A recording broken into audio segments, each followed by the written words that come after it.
Cette attitude à adopter pour ne pas cacher son identité chrétienne. Nombreux sont ceux qui, nouvellement arrivés dans un lieu, ont peur du regard des autres, ont honte de s'affirmer en tant que chrétien. Dans cette nouvelle vidéo, nous aborderons les 7 attitudes qu'il faudrait adopter afin de s'affirmer en tant qu'enfant de Dieu. La suite après le générique. Bonjour et bienvenue dans cette nouvelle vidéo. Comme déjà énoncé à l'introduction, nombreux sont ceux qui ont peur, ont honte de s'affirmer en tant que chrétien. Les situations de la vie peuvent nous faire changer de ville, de pays, de quartier même.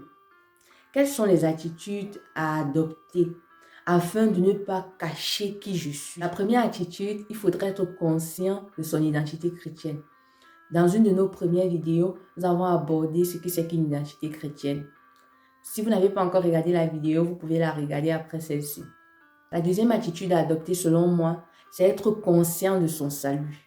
Être non seulement conscient, mais être content de son salut.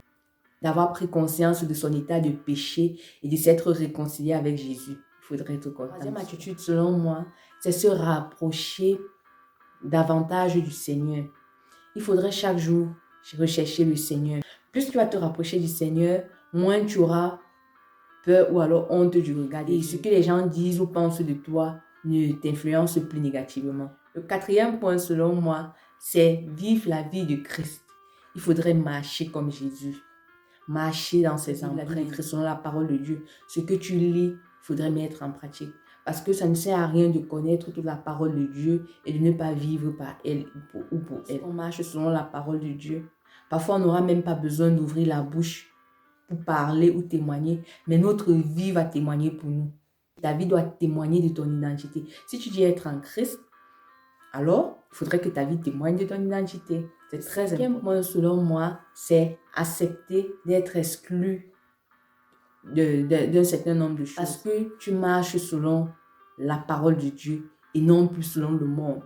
Tu marches non plus selon tes propres pensées ou selon les pensées des hommes, mais tu marches selon la pensée de Christ, selon la parole. La chair a les désirs contraires à ceux de l'esprit.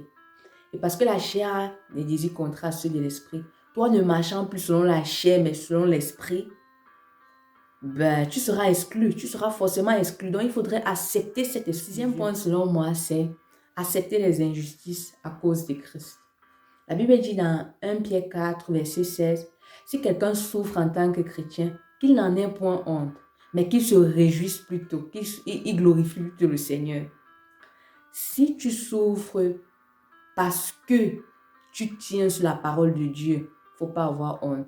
Il faudrait accepter ces injustices. Retiens le texte de 1 Pierre 4, verset 16.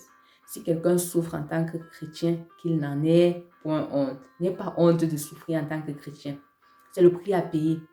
Réjouis-toi plutôt pour la grâce et le privilège que tu as de participer à ces souffrances-là, de souffrir à cause de Jésus. Point et le dernier point selon moi, c'est témoigner de sa foi. Il faudrait témoigner de Jésus. Parce que tu es ambassadeur de Christ sur la terre, tu milites, tu défends les causes de ton royaume. Tu défends les causes du royaume céleste. Donc, n'ayons pas honte de témoigner de Jésus. N'ayons pas honte qu'on nous identifie parce que nous sommes des ambassadeurs de Jésus. Notre lumière doit lui, continuer à lui, et lui toujours encore. Alléluia. Merci d'avoir écouté cette vidéo jusqu'à la fin. Que le Seigneur vous bénisse. Vous pouvez laisser en commentaire d'autres points ou alors attitudes qu'on devrait adopter afin de s'affirmer en tant que chrétien. J'espère que cette vidéo t'a béni. Si c'est le cas, tu peux aimer, partager.